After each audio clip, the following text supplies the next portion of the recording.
Welcome back to Philosophy and Ethics in Games, the series where I break down the stories in some of our favorite games and ask the tough questions to figure out what is right and what is wrong. I'm Josh Bearheart Hawk, and today we're jumping back into the life Michael Townley thought he left behind as we make up for his mistakes in Grand Theft Auto V.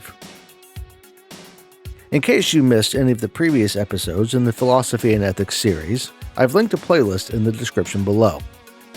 As I continue to break down this and other games, I'll add new videos to the playlist so you can find them all in one place.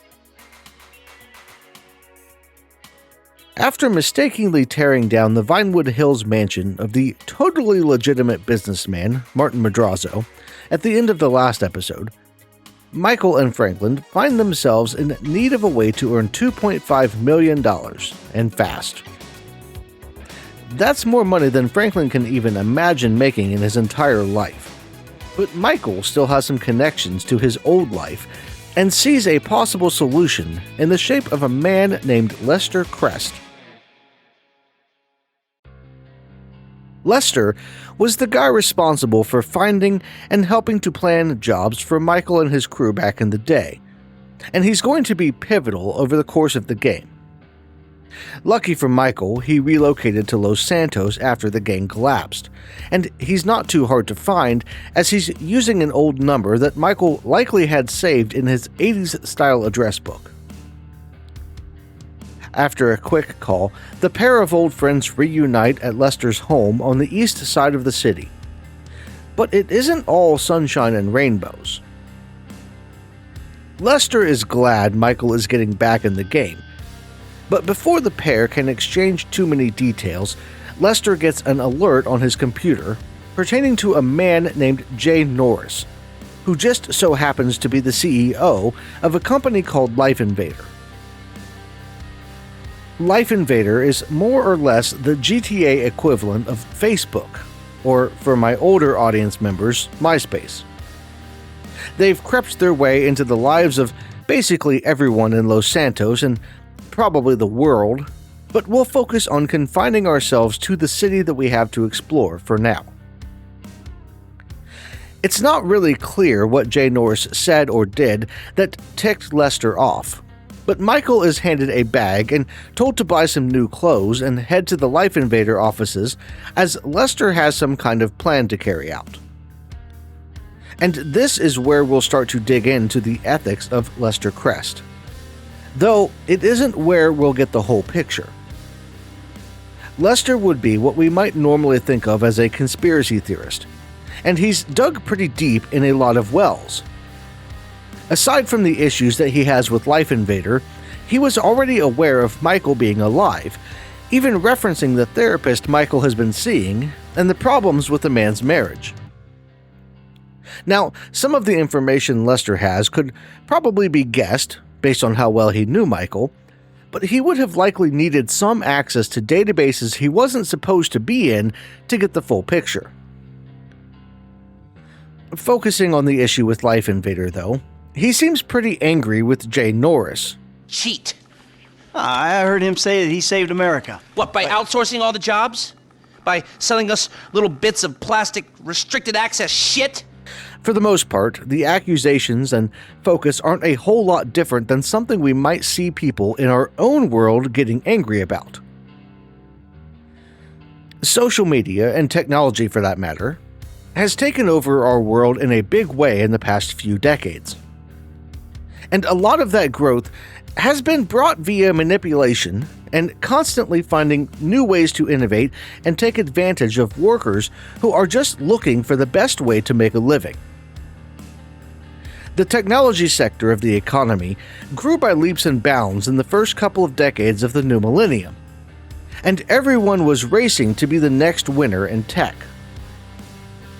Companies were popping up overnight and becoming massive successes. A lot of this started in the 90s, with many people who'd been burned by the dot-com bubble looking for ways to recover.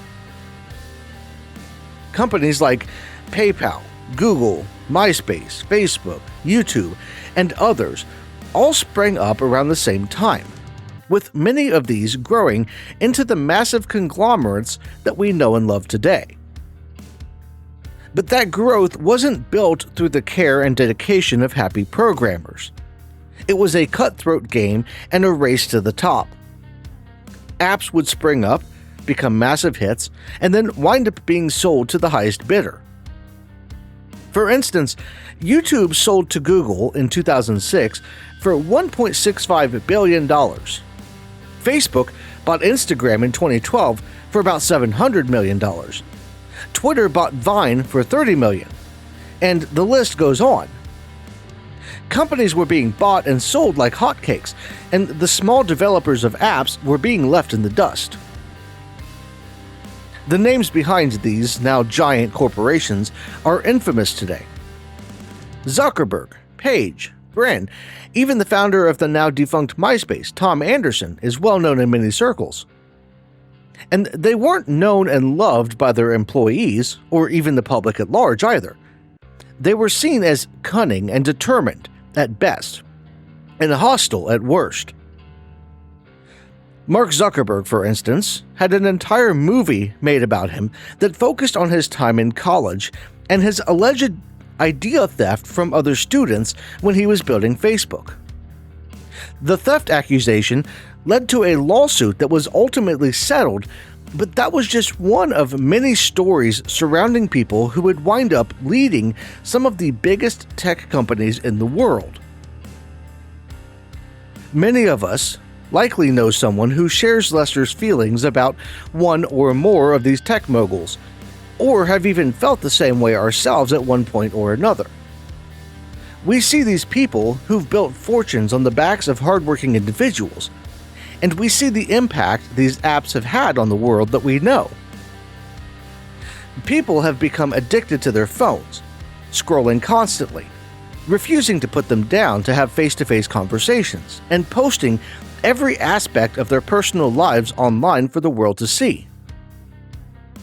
As someone who grew up in the 80s and 90s, the world today seems extremely foreign and disconnected in a lot of ways. At times, it feels like we've lost something, even as we've gained the connection at the press of a button. We can talk to people on the other side of the world in an instant, but feel more distant from our close family and friends than ever before.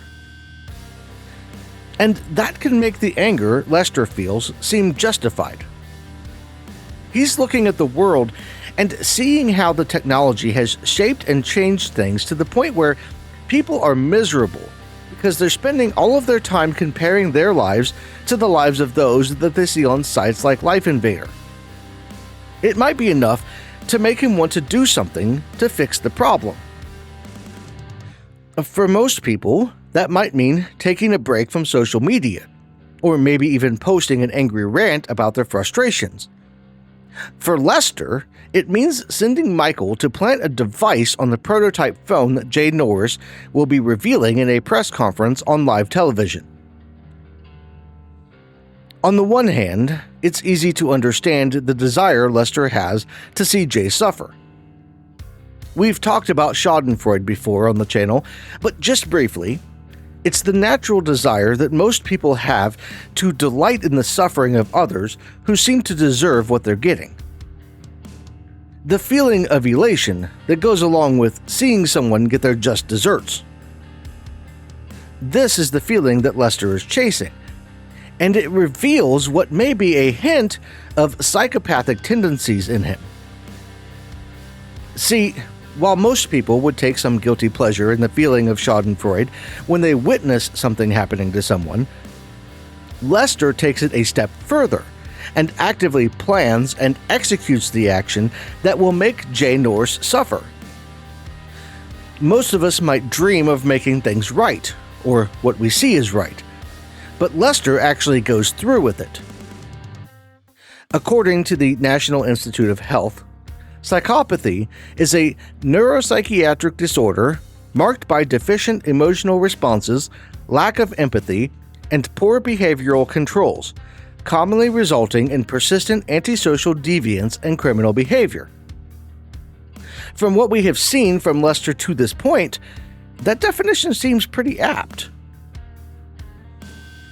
When Michael calls him after the job is done, he seems ecstatic to have witnessed what he sees as justice, and is more focused on how much money he's going to make on the stock market than the fact that he directly caused a man's death. But even if Norris had somehow done something so horrific as to deserve his fate, the public way in which it was carried out pushes it into unacceptable and completely immoral territory.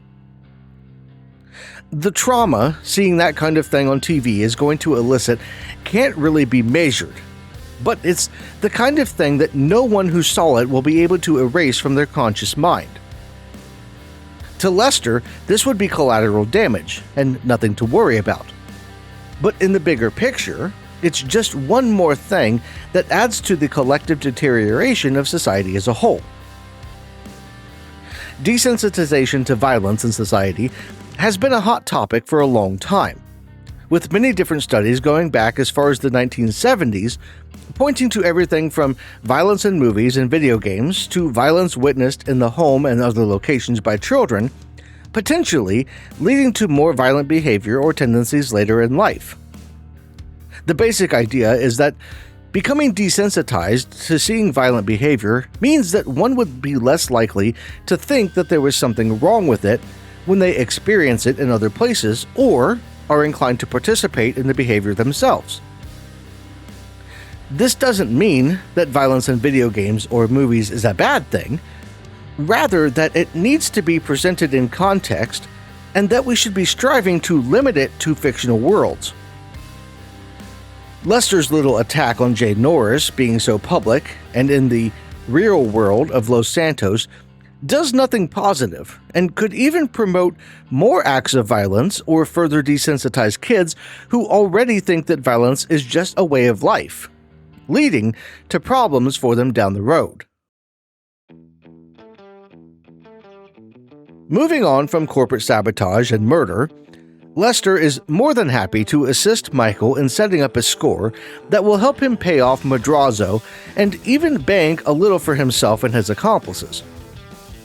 The first suggestion, and one that will come up later, is to hit the Union Depository, though that job is a little bigger than what Michael needs in the short term.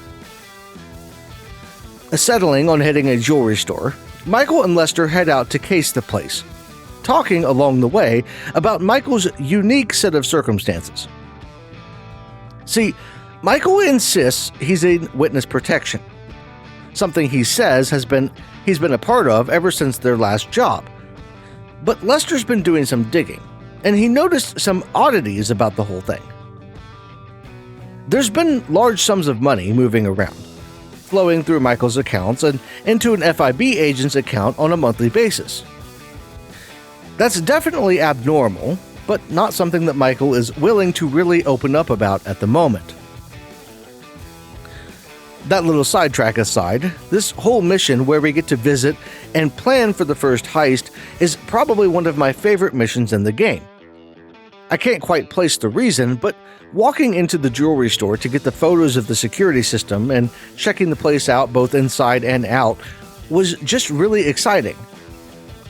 I kind of pictured more of these kind of missions when I first played the game years ago, and I was more than a little disappointed at the lack of heists that existed.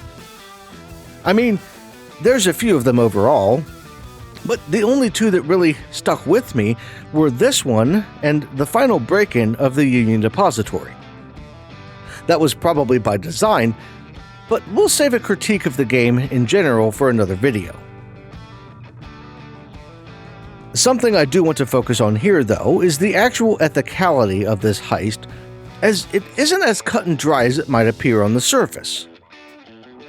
On the one hand, we can look at a system like utilitarianism, where the actions that bring the most benefit to the highest number of people would be considered the most moral.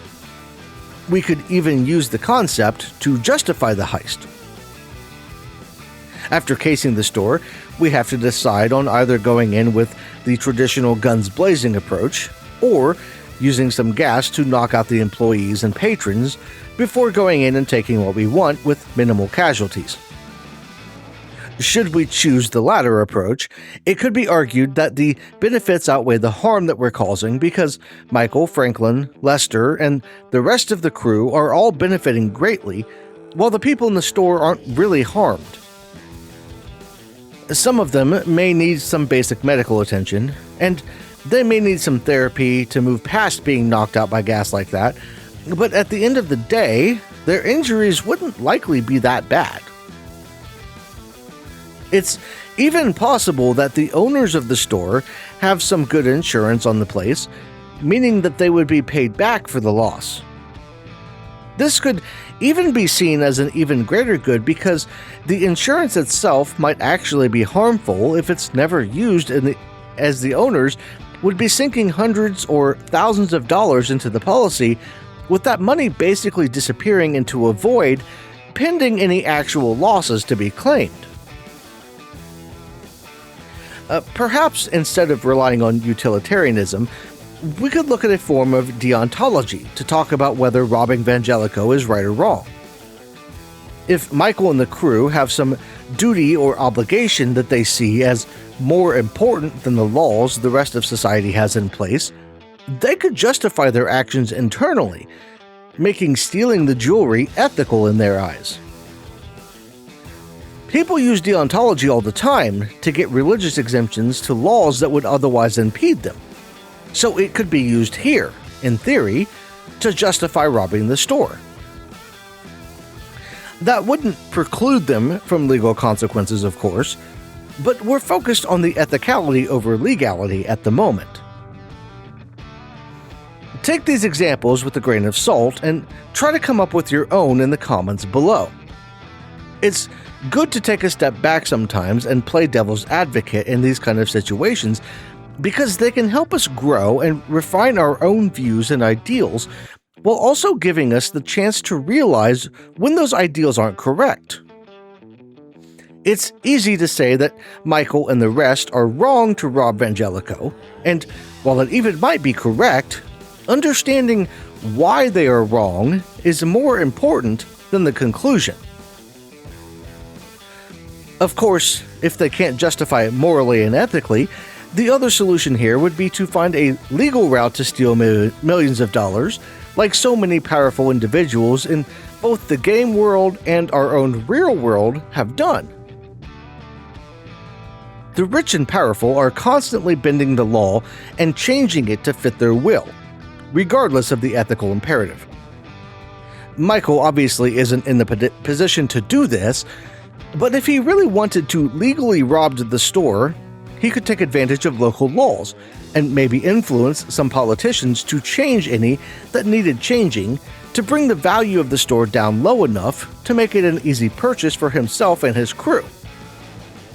Then he could simply liquidate it, selling all of the inventory as cheaply as possible while still making a profit on it, before firing all of the employees and selling the building to another developer. This isn't really as far-fetched of an idea as it might seem on the surface, and the process even has a name: asset stripping. To be fair, this would be a little more difficult to pull off with a company like Vangelico if it was a highly valued and profitable business, and the actions needed to bring it down to a level where it would be worth it might not be worth the effort and could wind up being illegal themselves. But the practice could be used to take over other businesses and could ultimately be more lucrative in the long run. It could also be argued that asset stripping would require some upfront investment, but so does robbing the jewelry store when you consider the cost of the time involved in the planning and preparation, and the risk involved if they get caught. Buying an undervalued business, firing all the employees, and flipping the assets might lose you a little bit of money if things go bad. But robbing a store like Vangelico could land them long prison sentences. I don't know about you, but losing a little bit of cash would be preferable over a prison sentence in my eyes.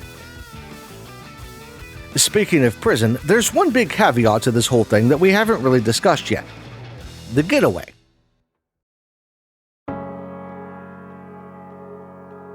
Once they've robbed the place, they're going to need to escape the law, In reality, based on the plan they have and the overall crew, this shouldn't be too difficult, as they should be able to make off with the jewels before the alarm sounds or anyone even notices.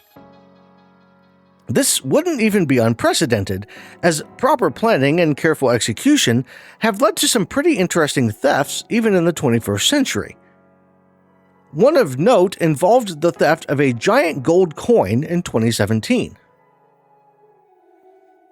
In 2007, the Royal Canadian Mint created 5 coins, each weighing about 220 pounds, presumably just to prove that they could do it and to claim the Guinness World Record for the largest and purest gold coin. One of these coins was loaned out to the Bode Museum in Berlin, Germany in 2017, where it was being proudly displayed until a group of men broke into the museum and stole it.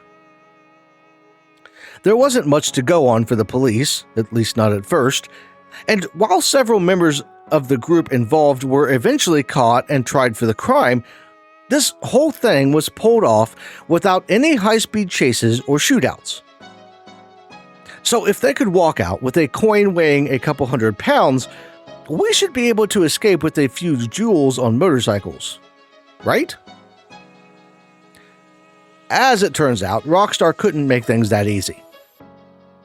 To be fair, it would have probably made the mission in general a little too boring for most people if we were able to just roll out and get away with no problems. But I kind of hate that a clean getaway wasn't even possible. I mean, they could have provided 2 endings here. One where you go in loud and fast and have to deal with the police, and one where you get in and out before anyone knows that you were there. I just want options. After a wild chase through the streets and sewers of Los Santos, where the only saving grace for my bad hiring decisions when setting up the heist was Franklin's quick thinking to grab one of the bags when we lost one of the members of the team, the crew walks away with a respectable $4.6 million. After paying Madrazo back, Michael gets a little over $700,000, and Franklin nets himself a cool $250,000. This is the most money he's ever had in his life, which is something that would probably be true for most of us. And the job itself would probably be considered a complete success, if not for Michael's love of 80s movies and catchphrases.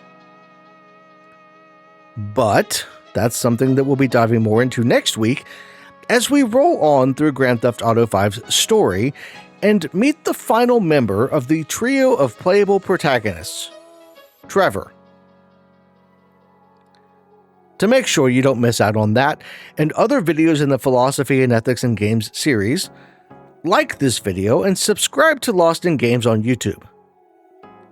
I release new videos every week, diving into the stories and characters in our favorite games, and you're not going to want to miss anything I've got planned. If you're interested in helping support the channel in other ways, while getting early access to videos and your name on the screen among other perks, I've got channel memberships and a Patreon. For just a couple dollars a month, you can help me get new games to break down and more storage for the footage that I capture of those games. That's all I've got for now. I want to thank you all for watching, and I'll see you in the next one.